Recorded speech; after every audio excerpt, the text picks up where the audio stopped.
Hi mga ka-reels! So ito ang aming ulam for today. Tada! So yan, meron kaming gulay. Ang tawag sa gulay namin is sari-saring gulay. Pero sometimes, ang tawag nila dyan ay gulay Bisaya.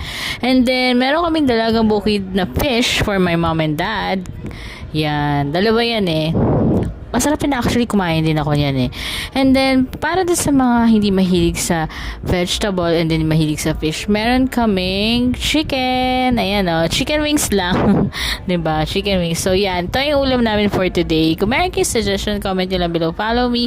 Guys, pwede ako makatanggap na stars ha. So, yan. Sana nag-enjoy kayo sa ulam namin. Kayo, anong ulam nyo? Makikikain din ako, 'di ba?